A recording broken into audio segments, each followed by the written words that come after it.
얼마 전에 제가 운전을 하는데 차 사고가 있었습니다. 횡단보도에 신호를 받고 유턴하는 자리에서 이 유턴을 하고 있었는데 그 반대쪽 차선에서 멈춰 있어야 할 SUV 차량 한 대가 갑자기 튀어나오는 바람에 저는 그 차의 운전석에서 뒷문까지 그대로 추돌을 하게 되었습니다. 그 차가 이제 잠시 후에 이제 운전자가 내리게 되는데, 그 운전자가 연세가 좀 많으신 그런 아주머님께서 타고 계셨습니다. 근데 차에서 내리자마자 저에게 왜 먼저 진행하고 있는 자기 차를 박았냐고, 자기는 잘못이 아무것도 없다고 그렇게 말씀을 하시는 겁니다. 본인은 잘못이 없다. 나는 정확하게 내 신호에 맞춰서 들어왔다. 자신이 먼저 차선을 지키고 들어왔는데 문제는 내 차였다. 내가 그때 그 자리에서 유턴을 하면 안 되는데 유턴을 했기 때문이다. 그래서 계속 그 이야기를, 그것도 나이가 지긋이 드신 어른이 계속 그렇게 말씀을 하시니까 제가 진짜 뭔가 잘못했나 보다라고 생각을 했습니다. 그런데 잠시 후에 아주 간단하게 그 문제가 해결이 되었습니다. 양쪽에 보험사 직원들이 이제 달려와가지고 이제 막 이야기를 나누는데, 저희 차량의 보험사 직원이 잠깐 한번 제 차의 안쪽을 좀 봐도 되겠냐 해서 보라고 했습니다. 그랬더니 조금 있다가 차에서 내리면서 해결됐습니다. 염려하지 마십시오. 100% 저쪽 차량 과실입니다. 라고 얘기하는 거예요. 그래서 알고 봤더니 블랙박스를 확인하자마자 바로 이것이 어떤 상황이었는지가 그대로 그 자리에 찍혀 있었고, 그것이 정확하게 판단의 근거가 됐습니다. 기준이 모호하고 애매한 상황이 되었을 때 블랙박스를 보면서 그 자리에서 정리가 다 되었고, 양쪽 또 직원들이 서로 사인을 하면서 빨리 처리를 하고, 그리고 제 차도 완전하게 깨끗하게 잘 정리가 될 수 있었습니다. 마가복음을 읽어가면서 제가 느끼게 되는 한 가지 감정이 있다면, 여러 가지 감정이 있지만 그 중에서 한 가지 말씀드리고 싶은 것이 있다면, 마가복음은 마치 이런 블랙박스와 같다라는 것을 생각을 하게 되었습니다. 우리가 살아가면서 신앙적으로 애매모호한 순간들을 접하게 되죠. 처음 주님을 영접하고 주님의 자녀를 살겠노라 다짐을 하고, 내가 가고 있는 이 길이 정말 정확한 길이고 제대로 된 길이고 정말 잘 맞춰서 가는 길인 것 같은데, 여러 가지 어려운 일들이 나타나게 되고 그 일들 속에 있게 되면, 그러면 이제 고민을 하게 되고 답답한 마음도 생기게 되는 것이죠. 그러면서 나의 신앙적인 기준이 흐릿해질 때가 옵니다. 무엇이 진짜 맞는 것인지 잘 모르게 되는 그런 때가 오는 것입니다. 그러면서 점점 세상에서는 자기들의 주장이 맞다고, 자기들의 이야기가 맞다고, 세상의 소리를 들어야 된다고 하면서 이야기를 계속 하게 되는 것이죠. 그러면 내 마음속에 고민도 생기고 의심도 생기며, 그리고 여러 가지 추측도 생기면서, 하나님이 진짜 계신 것일까? 하나님이 정말 나를 사랑하고 계신 것일까? 보이지 않는 하나님을 믿는 것이 너무나 힘든 거예요. 그래서 차라리 보이는 어떤 그런 대상을 믿거나 그것을 의지하는 것이 낫지, 세상은 자꾸 자기 자랑하고 자기가 맞다고 하고 자기가 이런 증거가 있다고 하면서 들이대고 있는데, 예수를 믿고 살아가고 있는, 보이지 않는 우리 하나님을 의지하면서 살아가고 있는 그런 신앙인에게 있어서는 흔들릴 때가 사실은 너무나 많이 있다는 겁니다. 여러분, 마가복음의 1차 독자들이 누구라고 했습니까? 로마에 있었던, 핍박을 받고 있었던 그리스도인들이라고 했어요. 생각해 보세요. 예수님이 승천하신 지 20년에서 30년 정도밖에 되지 않은 때였습니다. 우리가 볼 때엔 어떻게 예수님과 같은 시대에 살면서 믿음이 그렇게 흔들릴 수 있을까? 이럴 수가 있죠. 사실 우리가 그들의 신앙이 흔들렸다고 했을 때 절대 비난하거나 판단해서는 안 됩니다. 왜냐? 항상 기억해야 될 것은 우리는 더하면 더했지 덜하지 않았기 때문이에요. 그런데 언제 그칠지 모르는 핍박과 고난 속에서 예수님을 직접 본 사람들의 이야기가 이제 점점 묻혀갑니다. 그리고 고난이 계속되니까 헷갈리기 시작을 합니다. 판단하기 어렵습니다. 이걸 견뎌야 되는 것인가? 언제까지 견뎌야 되는 것인가? 힘든 일들이 계속 내 마음속에 생기게 되면서 모호해지는 거예요. 로마가 맞는 것 같아. 헬라 문화가 맞는 것 같아. 정말 예수를 믿고 살아간다는 게 너무나 벅찬 거죠. 힘든 거예요. 흔들리겠어요? 안 흔들리겠어요? 흔들릴 수밖에 없습니다. 그래서 마가는 그런 그리스도인들에게 제대로 그들이 가고 있는 그 길이 맞다고 블랙박스처럼 예수님의 사건을 가시적으로 선명하게 기록해 줌으로써 그들에게 다시 그리스도인의 정체성을, 그들의 믿음을 더욱 굳게 세워갈 수 있도록 한 것이었다라는 거예요. 마가복음은 당시 그리스도인들에게 그들의 정체성을 분명하게 하는 가시적인 도구였던 것입니다. 그래서 마가복음을 읽게 되면 마가복음은 예수님의 말씀보다 예수님이 행하셨던 사건들이 훨씬 더 많다고 그랬어요. 그래서 마가복음은 움직이는 책입니다. 막 움직여요. 예수님이 막 움직여요. 예수님이 정말 너무너무나 바쁘게 움직이세요. 이게 마가복음의 특징입니다.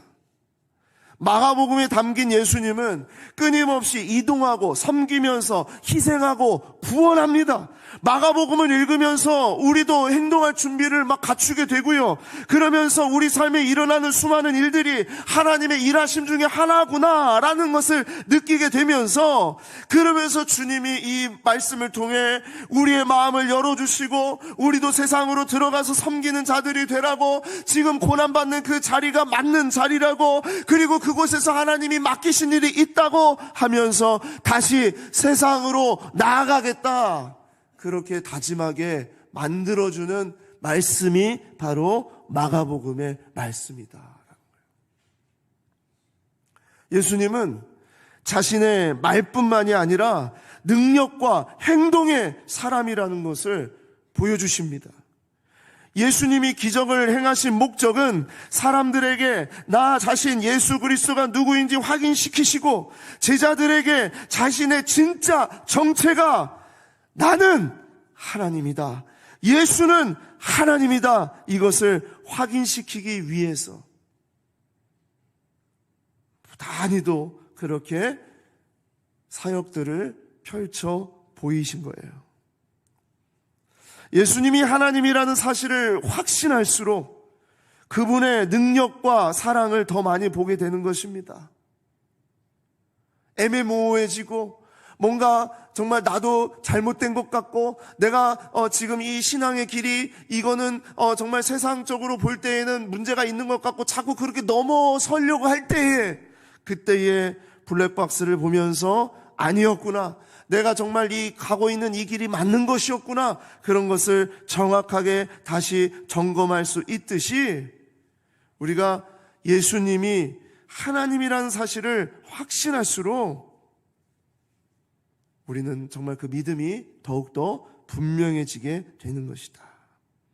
그래서 지금 핍박 가운데에서 고통받는 자들에게, 외로움 가운데 사투하면서 어디에도 기댈 수 없는 사람들에게, 세속적인 유혹과 성공과 물질에 대한 자랑으로 슬금슬금 젖어들고 있는 그리스도인들에게 다시 예수님의 부르심 앞에 제대로 서도록 하는 것, 그것이 바로 마가복음의 핵심이고 특징이다라는 것이에요. 자, 그러한 마음을 갖고 우리 지난주에 함께 읽었던 마가복음의 첫 문장, 마가의 확고한 선언, 다시 한번 우리 읽어보도록 하겠습니다. 마가복음 1장 1절 말씀 같이 읽겠습니다. 시작. 하나님의 아들 예수 그리스도의 복음의 시작이라. 아멘.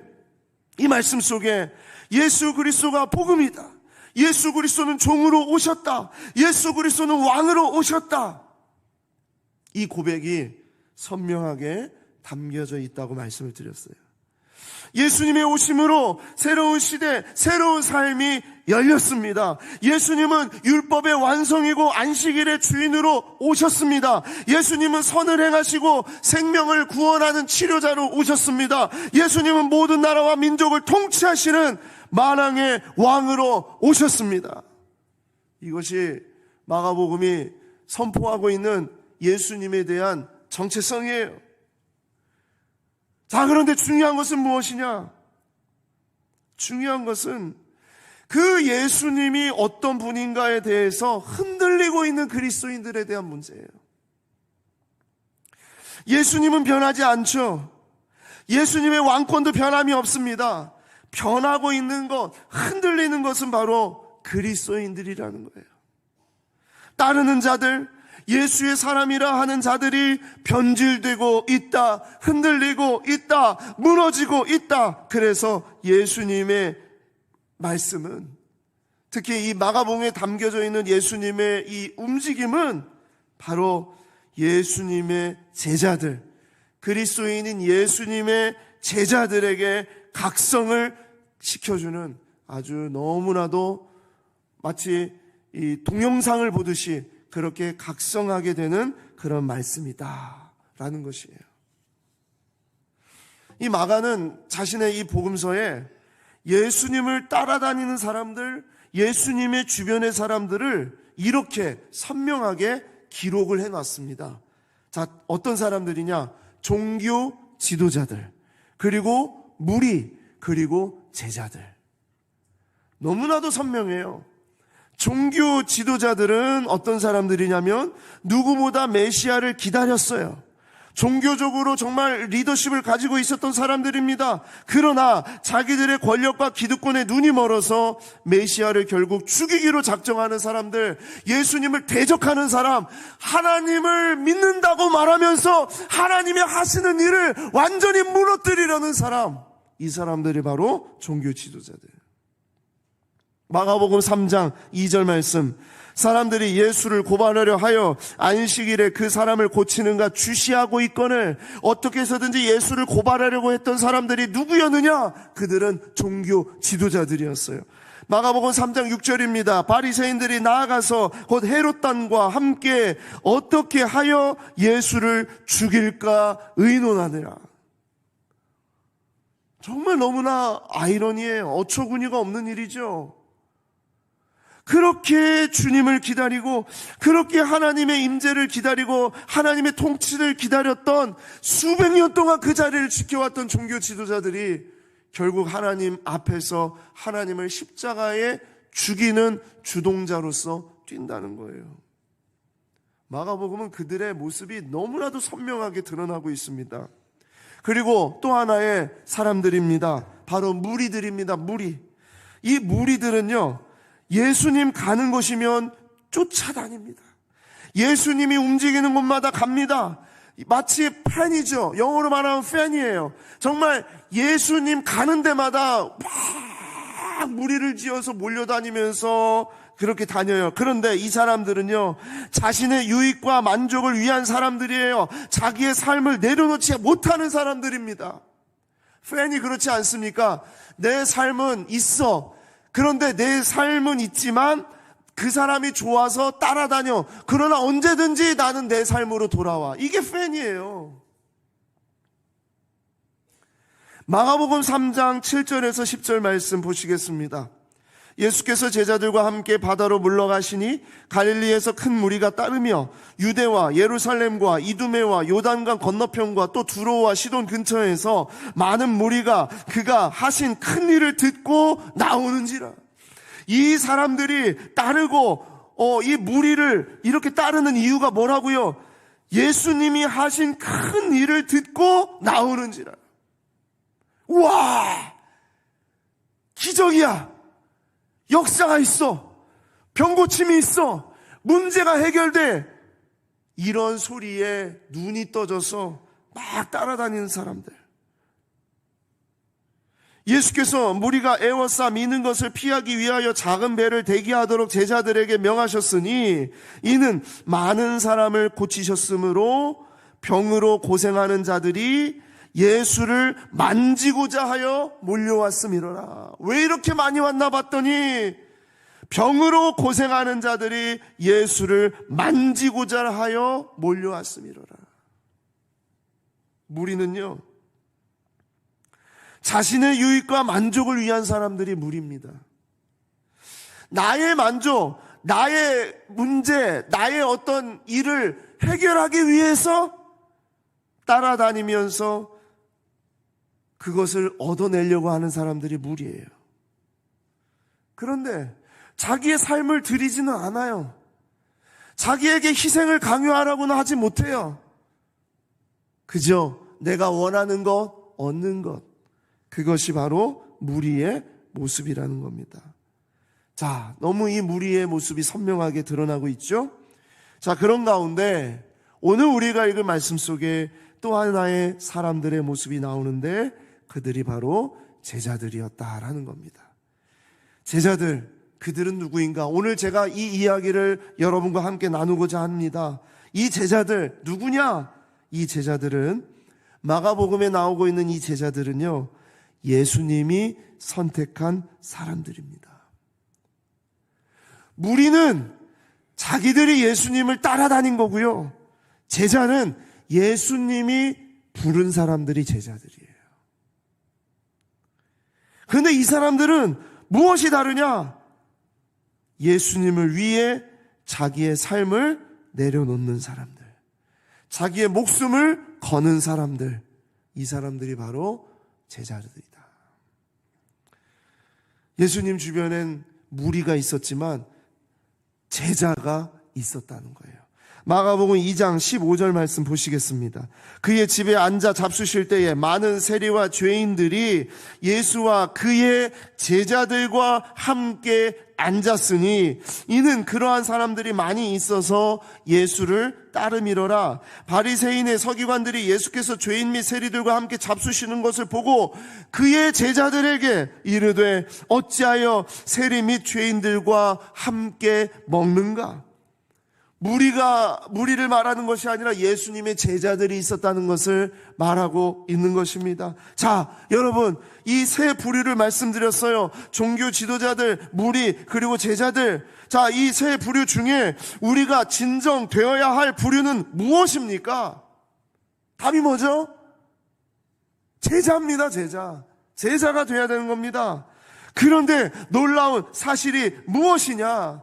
이 세 부류의 모습이 바로 로마 시대에 핍박을 받고 있었던 성도들 가운데에 이 모습들이 있었고, 그리고 오늘을 살아가고 있는 우리들에게도 이 세 모습들이 우리에게 다 있다는 것이에요. 목사님, 말도 안 됩니다. 우리는 제자입니다. 예수님의 제자입니다. 그런데 우리가 종교 지도자와 같다고요? 우리가 그런 무리들과 같다고요? 네, 그렇습니다. 진짜 우리는 그런 사람들과 같아요. 우리는요, 사실 이 세 부류 사이에서 방황을 하고 있습니다. 예수님이 우리를 분명히 부르셨죠. 우리의 신앙생활이 시작될 수 있었다는 것은 예수님이 우리를 부르셨기 때문에 시작이 된 거예요. 그리고 우리는 그 반응을 했기 때문에 주님, 제가 주의 제자로 살겠습니다, 그렇게 우리는 반응을 했어요. 그런데 모호해지는 거예요. 그래서 때로는 무리와 같이, 그리고 때로는 종교 지도자들과 같이 우리는 그런 행동들을 할 때가 있다는 것입니다. 세상 속에서 이런 유혹도 받고 저런 유혹도 받고 내가 원하는 대로 되지 않기도 하고 여러 어려운 일을 당하게 될 때 잘 풀리지 않고 좀 답답한 그런 마음이 생기게 되면 신앙적인 면이 왜 그렇게 흐릿해지는지 몰라요. 기준이 모호해지고 이것이 맞는지 저것이 맞는지 잘 모르게 될 때가 많이 있잖아요. 특별히 우리는 어느 사이에서 왔다 갔다 하느냐? 무리와 제자 사이에서 더 우리는 방황하고 있다는 것. 저는 매 주마다 또 우리 삶을 돌아볼 때마다 내가 정말 무리이구나 그런 고백을 할 때가 너무나 많이 있어요. 그래서 이런 우리들에게 마가복음의 블랙박스가 꼭 필요하다는 거예요. 마가복음의 블랙박스. 마가복음의 블랙박스로 확인하라는 겁니다. 뭘? 종교 지도자나 무리냐 아니면 제자냐, 어느 쪽 선이냐, 너의 정체성은 도대체 무엇이냐, 그것을 이 마가복음 블랙박스로 확인해라. 그러면 결과가 뭐냐? 확인 결과 무리로 남지 말고 제자가 되라. 이게 결과예요. 이것으로 정확하게 우리의 정체성을 말할 수 있습니다. 무리로 남지 말고 제자가 되자. 예수님의 제자가 무엇인가? 예수님의 제자에는 어떤 모습인가? 이것을 마가복음에 담아놓음으로 인해서 흔들리고 있었던, 모호해지고 있었던, 그리고 그냥 무리로 그냥 남는 것도 괜찮다고 생각하고 있는 그런 유혹 앞에서 우리는 자신 있게 제자로 살겠습니다. 제자로 삶으로 나아가겠습니다. 다짐하는 그러한 여러분과 제가 되기를 소망합니다. 자, 이 말씀 속에 담겨져 있는 제자, 그것이 무엇인가? 첫 번째, 제자는 예수님이 부르시는 겁니다. 제자는 예수님이 부르시는 거예요. 마가복음에 등장하고 있는 제자들은요, 반드시 예수님이 부르셨고 예수님이 직접 그들에게 사명을 주셨습니다. 예수님의 제자는 예수님 중심에, 예수님이 기준이 되는 사람들이 예수님의 제자예요. 자, 마가복음 1장 16절 제자들을 부르시죠. 보시겠습니다. 갈릴리 해변으로 지나가시다가 시몬과 그의 형제 안드레가 바다에 금을 던지는 것을 보시니 그들은 어부라. 예수께서 이르시되 나를 따라오라. 내가 너희로 사람을 낚는 어부가 되게 하리라 하시니 곧 그물을 버려두고 따르니라. 누가 먼저 불렀어요? 예수님이 부르시는 거예요. 무리들은요, 자기들의 필요에 따라서 예수님을 따라다니고 예수님을 찾았지만 제자는 예수님이 먼저 찾아주시는 겁니다. 예수님이 부르시는 거예요. 조금 더 가시다가 세베대의 아들 야고보와 그 형제 요한을 보시니 그들도 배에 있어 그물을 깁는데 곧 부르시니 누가 불러요? 예수님이 불러요. 부르시니 그 아버지 세베대를 품꾼들과 함께 배에 버려두고 예수를 따라가니라. 제자는 예수님이 부르시는 게 제자예요. 그런데 무리는 어떻습니까? 무리는 부르심이 없습니다. 그죠?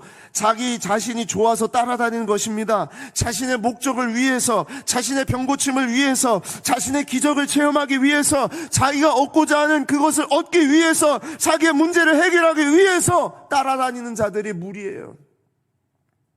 보세요. 마가복음 3장 7절에서 10절 선명하게 제자들과 무리를 이렇게 구분해서 말씀하시잖아요. 예수께서 제자들과 함께 바다로 물러가시니 갈릴리에 큰 무리가 따르며 유대와 예루살렘과 이두메와 요단강 건너편과 또 두로와 시돈 근처에서 많은 무리가 그가 하신 큰 일을 듣고 나오는지라.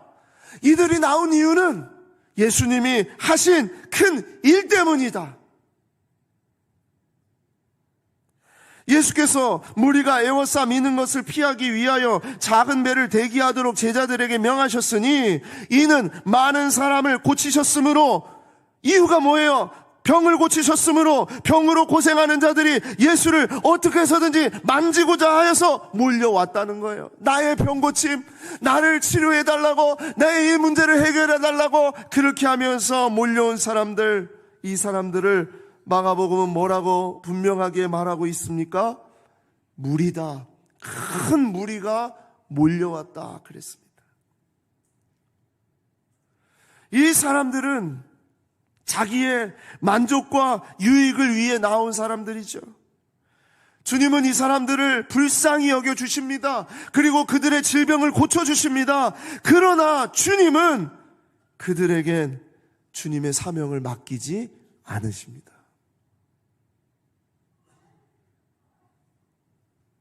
진정 주님이 찾는 제자는요, 주님이 부르시고 주님의 일을 맡기는 사람들, 바로 그들이 진짜 제자다라는 것이에요. 그래서 카일 아이들먼은 팬인가 제자인가라는 책에서 선명하게 표현을 하고 있어요. 팬은 와서 환호하다가 사라져버리는 사람이 팬이고, 제자는 와서 죽는 사람이 제자이다. 와서 나를 죽이고 주님을 섬기고 교회를 섬기고 주님의 말씀대로 순종하고 따라가려는 자들이 진짜 제자다. 100% 정말 동의하고 정말 이것이 진짜 마가복음이 말하고 있는 말씀입니다. 그 많은 무리가 예수님을 따랐지만 너무나도 놀랍게 이 많은 무리가 예수님을 따르는 이 사건 다음에 예수님은 구별하여서 제자들을 세우는 장면을 보여주세요. 마가복음 3장 13절에서 14절 초반입니다. 또 산에 오르사 자기가 원하는 자들을 부르시니 나온지라. 수많은 무리들이 몰려왔고, 큰 무리들이 몰려왔고, 예수님에게 어떻게 해서는 치유받기를 원하면서 예수님의 옷자락을 만지기를 원하면서 많은 사람들이 몰려왔지만, 그 다음에 주님은 뭘 하세요? 그들을 세우시는 것이 아니라 자기가 원하는 자들을 부르시니 나온지라 그랬습니다. 그리고 몇 명을 세워요? 12를 세우셨으니. 제자는 예수님이 부르는 자들이 제자입니다. 예수님이 원하는 자들을 부르셨어요. 그게 제자입니다. 무리는 자신의 만족과 유익을 위해 모였지만 그리고 사라지는 거고요. 제자는 예수님이 원하는 자들을 부르시고 끝까지 그들에게 할 일, 사명을 맡겨주시는 것. 그것이 제자입니다. 결정적인 차이는 무리는 자기 중심인 거고 제자는 예수님 중심인 거예요. 이게 아주 결정적인 차이입니다. 여러분, 우리가 신앙생활 하면서 저도 이 말씀을 보면서 제 삶을 반추하고 내 삶이 너무나 무리와 같을 때가 너무나 많이 있다라는 것을 보게 됩니다. 언제나 우리가 무리에 머물 수밖에 없는 그런 본능이 있다는 것을 보게 됩니다. 그냥 종교심을 가지고 하나님을 따라가고 예수님을 따라가는 것이 마치 나의 문제를 해결하기 위한 것만을 생각하면서 나아가고 있는 것이에요. 그리고 그냥 무리로 따라가는 것만으로도 만족하고 그것도 어디냐고 생각할 수 있는 거예요. 그런데 그것은 예수님을 겉핥게 하고 있는 것뿐이죠. 정말 예수님의 제자가 되기를 예수님은 원하고 계세요. 진정한 기쁨과 영혼의 만족은 무리에게 있는 것이 아니고요, 예수님의 제자들에게 있는 것입니다. 그럼 이제 이런 질문을 우리는 할 수가 있어요. 아, 목사님, 그런데 예수님이 언제 저를 그렇게 불렀습니까?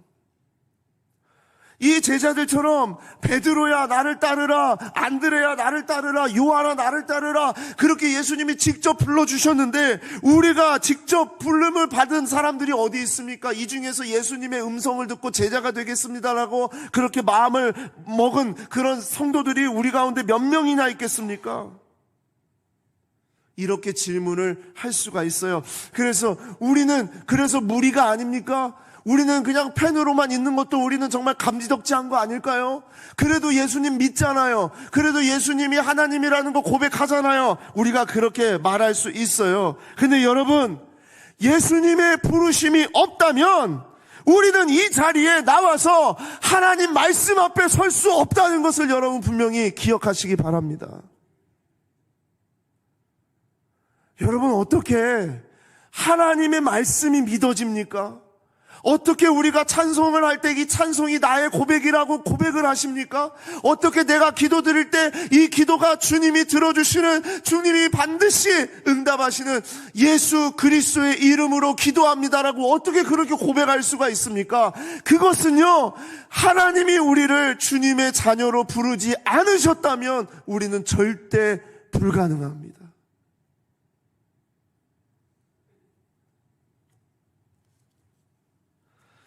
예수님의 부르심이 없었다면 우리는 이 자리에 나올 수가 없어요. 예수 그리스도를 나의 구주로 고백하는 것, 여러분, 그것은 부르심이 없이는 되지가 않습니다. 여러분, 이 자리에 왜 오셨어요? 예배하기 위해서 왔어요. 예배를 한다고요? 예배를 하는 그 자체가 뭐예요? 주님의 부르심을 받은 자의 태도입니다. 여러분, 우리는 이 자리에 어떤 누구도 주님의 부르심이 없이 어쩌다가 우연히 지나가다가 그냥 들어온 사람은 단 한 사람도 없는 줄 믿습니다. 아유, 누가 전도해가지고, 누가 교회 같이 가자고 해서, 우리 가족이 이렇게 가자고 해서 왔는데요. 그래요. 그렇게 해서 왔죠. 그런데 그렇게 해서 왔을지라도 말씀이 들려지고 말씀을 믿고 말씀을 의지하고 정말 예수님이 나의 구주이십니다라고 고백할 수 있는 건, 주님이 우리를 제자 삼지 않으면, 우리를 부르시지 않으면 절대로 그게 불가능하다는 얘기예요. 여러분, 절대로 속지 마시기 바랍니다. 무리에 머무는 것도 괜찮다. 그냥 어느 정도 거리를 두고 적당히 두고 너의 삶은 너의 삶이고, 그리고 필요할 때 하나님 앞에 나아가고, 원할 때 하나님 앞에 나아가고, 문제가 있을 때 40일 기도하고, 뭔가 어려움이 있을 때 기도하고, 그때만 그렇게 하지, 그냥 너의 삶은 너의 삶대로 그냥 사는 거야. 무리로만 있어도 괜찮아. 하나님 살아계신다고, 하나님이 진짜 이렇게 역사하신다고 고백하잖아. 진짜 그런 것 같아. 야, 맞아. 그래, 이 정도만 해도 괜찮은 것 같아. 속지 마십시오. 주님이 우리를 부르실 때는 무리로 부르신 것이 아니라 우리를 제자로 부르셨어요. 제자로 부르십니다. 주님이 제자로 부르시는 자들에게는 반드시 주님의 일을 맡기세요. 그런데 무리에게는 절대로 주님의 일을 맡기지 않습니다. 뭐라고 합니까? 내가 너희로 사람을 낚는 어부가 되게 하리라. 제자로 부른 자들에게는 반드시 그렇게 말씀하십니다. 마가복음 3장 14절 15절 말씀입니다. 이에 12를 세우셨으니 이는 자기와 함께 있게 하시고 또 보내사 전도도 하며 귀신을 내쫓는 권능도 가지게 하려 하심이로라. 주님은 무리에게는 이렇게 하지 않으세요. 자기와 함께 끝까지 있게 하지 않으세요. 전도도 하지 않게 하시고 권능도 주시지 않아요. 그런데 제자는요, 함께 있게 하시고 또 보내시고 전도도 하시며 귀신을 내쫓는 권능도 주시는 것이 바로 제자들이다. 여러분이 전도를 할 수 있다고요? 제자입니다. 주님이 맡기신 겁니다. 주님이 부르신 거예요. 주님이 부르시고 주님의 일을 맡은 그 제자에게는 주님이 뭘 주세요? 권능을 주세요. 권능. 무리에게 권능을 주시지 않아요. 제자에게 권능을 주세요. 주님이 부르시고 주님의 일을 맡은 자가 제자입니다. 두 번째로, 제자는 누구냐? 제자는 공동체로 부르십니다. 제자는 공동체로 부르세요. 오늘 말씀 속에 담긴 놀라운 이야기가 있는데 그것은 무엇이냐? 주님이 제자를 부르시고 함께 있도록 부르신다는 거예요. 함께 있도록 부르신다.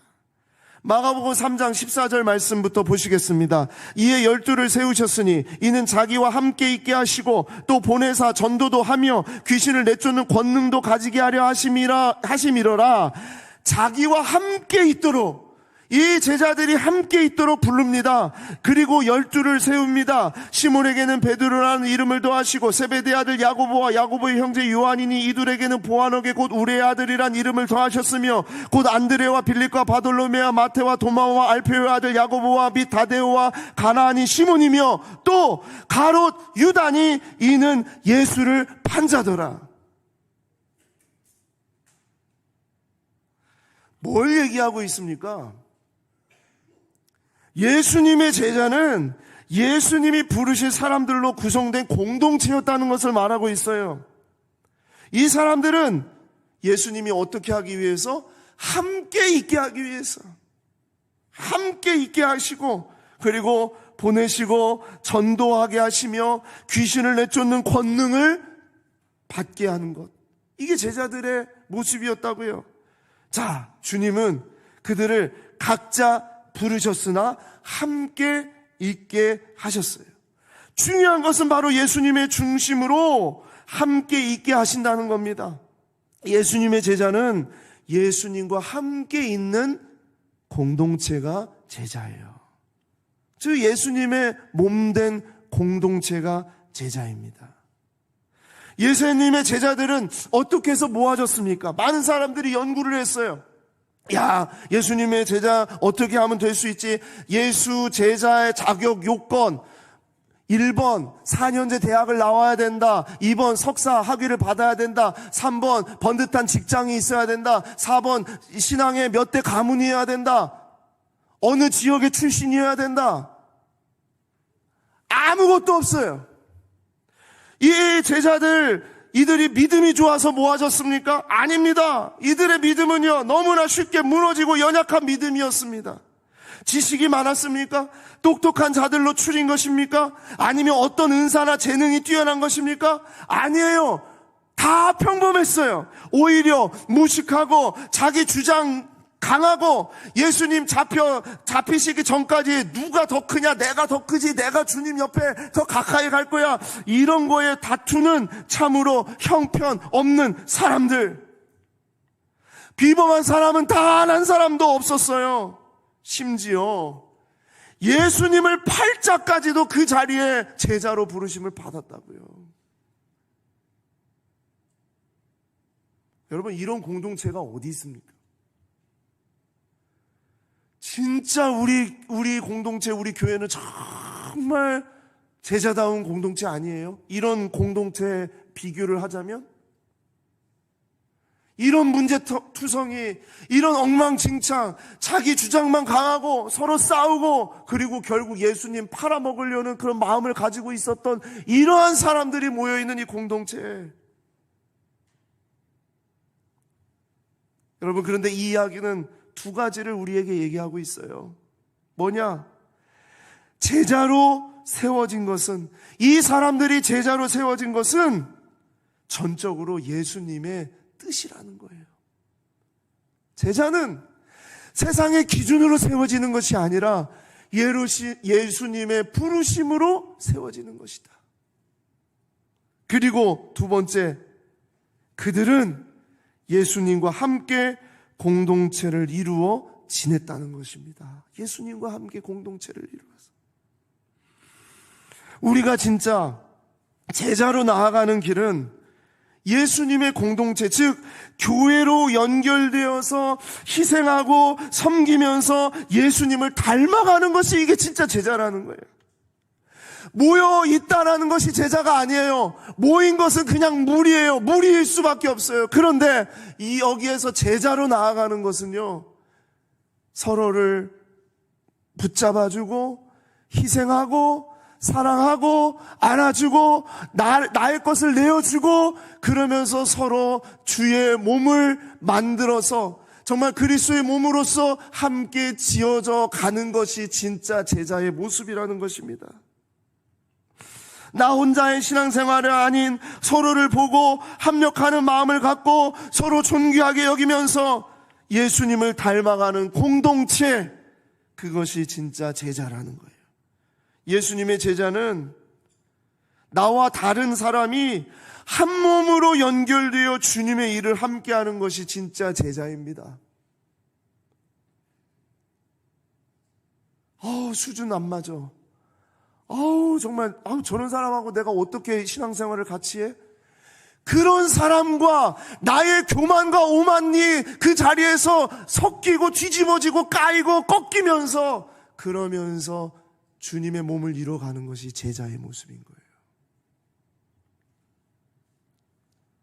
최근에 미국에 바나 그룹이라고 있습니다. 아주 크리스천 그룹으로서 정말 유력한 이 통계나 이런 자료들을 잘 수집해서 보고하는 바나 그룹이 있는데, 이 바나 그룹과 내비게이터의 선교 단체가 함께 공동으로 집필해서 어떤 안내서가 하나가 나왔습니다.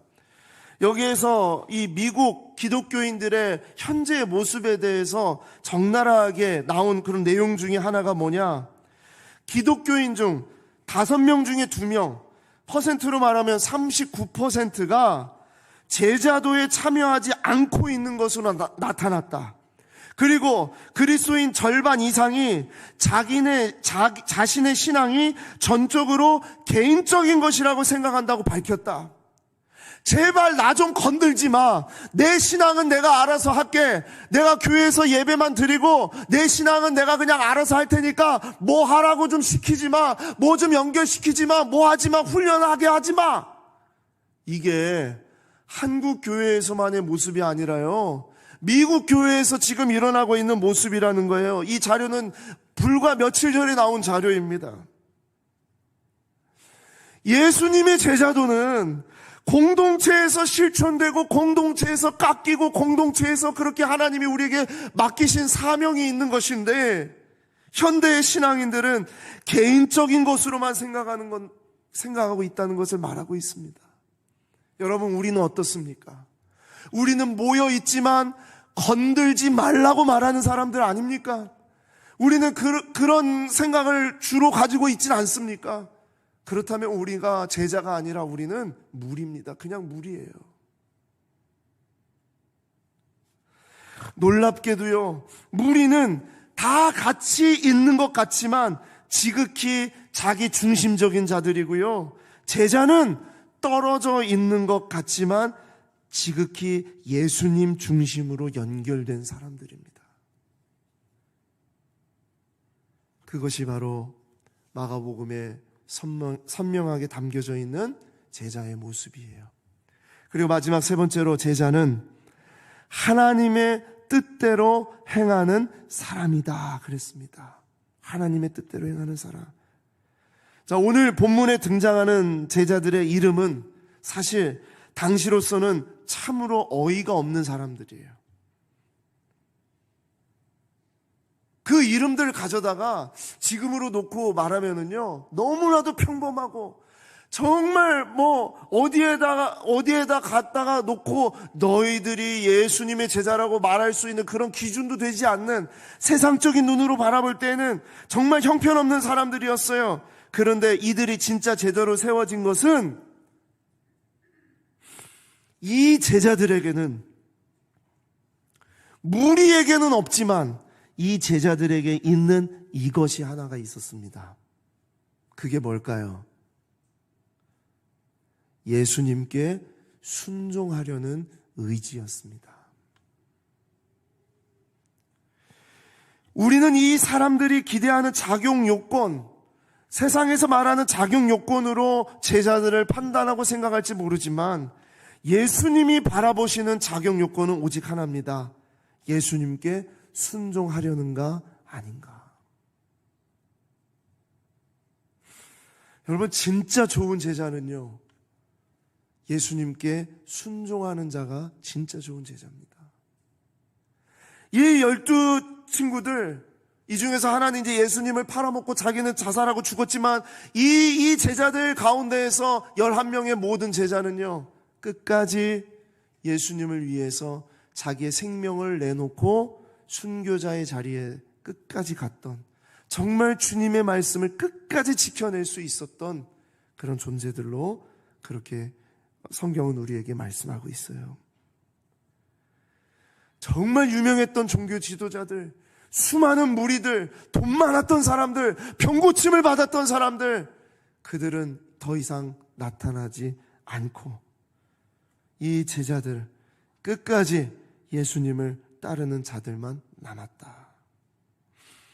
근데 또 놀라운 하나의 사건을 또 말하고 있는데, 더러운 귀신도 예수님 앞에 엎드린다는 겁니다. 더러운 귀신이 하나가 나와요. 이 더러운 귀신이 가운데 갑자기 딱 등장해요. 자, 그게 아주 독특해요. 보세요. 마가복음 3장 11절. 더러운 귀신들도 어느 때든지 예수를 보면 그 앞에 엎드려 부르짖어 이르되 당신은 하나님의 아들이니이다 하니 그랬습니다. 귀신도요, 예수님 보면 그 앞에 엎드려서 당신은 하나님의 아들입니다. 당신이 정말 위대한 왕이십니다. 당신이 진짜 신입니다. 그렇게 고백한다고요. 그런데 귀신은 왜 제자가 아닙니까? 왜 이 귀신들은 제자가 될 수가 없습니까? 그건요, 예수님을 하나님의 아들로 알아보고 인정하는 것과 예수님을 순종하고 따르는 것은 다른 일이기 때문이에요. 예수님을 믿고 예수님의 왕권을 알고 예수님이 메시아라는 것을 인정하는 것은 그것만으로 제자가 아닙니다. 제자는요, 순종하고 따라가는 것이 제자예요. 귀신들이 왜 제자가 될 수 없었느냐? 그건 예수님을 인정했지만, 예수님을 정말 하나님으로 분명히 고백했지만 그들은 예수님을 따라가지 않았기 때문입니다. 예수님은 귀신을 제자로 삼지 않습니다. 귀신을 따라오라고 하지 않습니다. 그들은 예수님을 따르지 않기 때문이에요. 예수님은 제자를 찾으세요. 그러므로 예수님은 뭐라고 말씀하시냐? 새로운 가족, 완전한 제자, 나와 함께하고 있는 제자는 바로 이러한 가족이다. 마가복음 3장 32절에서 35절입니다. 무리가 예수를 둘러 앉았다가 여짜오되 보소서 당신의 어머니와 동생들과 누이들이 밖에서 찾나이다. 대답하시되 누가 내 어머니며 동생들이냐 하시고 둘러 앉은 자들을 보시며 이르시되 내 어머니와 내 동생들을 보라. 누구든지 하나님의 뜻대로 행하는 자가 내 형제요 자매요 어머니니라. 주님이 부르시는 자들은 하나님의 뜻대로 행하는 자다. 사랑하는 성도 여러분, 무리 정도로 괜찮지 않냐고요? 무리만으로도 정말 훌륭한 거 아니냐고요? 여러분, 아닙니다. 마가복음은 우리에게 분명히 말합니다. 무리에 남아있는 인생이 되지 말라. 자신이 원할 때 예수님께 나아가고 필요한 것을 구할 때 나아가는 그런 무리가 되지 말고, 정말 예수님이 찾고 예수님과 함께 있으며 예수님이 맡기신 일을 감당할 수 있는 제자가 되라라는 것입니다. 무리로 지내는 거 괜찮아 보이지만요, 무리는 늘 불안하고 행복하지 않고 답답하고 어렵고 힘들게 사는 게 무리입니다. 그런데 제자는요, 내 마음의 왕좌를 주님께 비워드리고 주님이 그 자리에 앉아서 나를 다스리시고 주님만을 내가 순종하면서 결단하면서 그렇게 나아갈 때 가장 행복하고 즐거우며 자유와 기쁨의 고백이 그 삶에서 생명수같이 흘러 넘치도록 하실 것입니다. 무리로 남지 말고 제자로 살아가십시오. 이것이 여러분과 제가 마가복음을 읽어가면서 붙잡아야 될 말씀이고 우리 신앙 고백인 줄 믿습니다. 기도하겠습니다.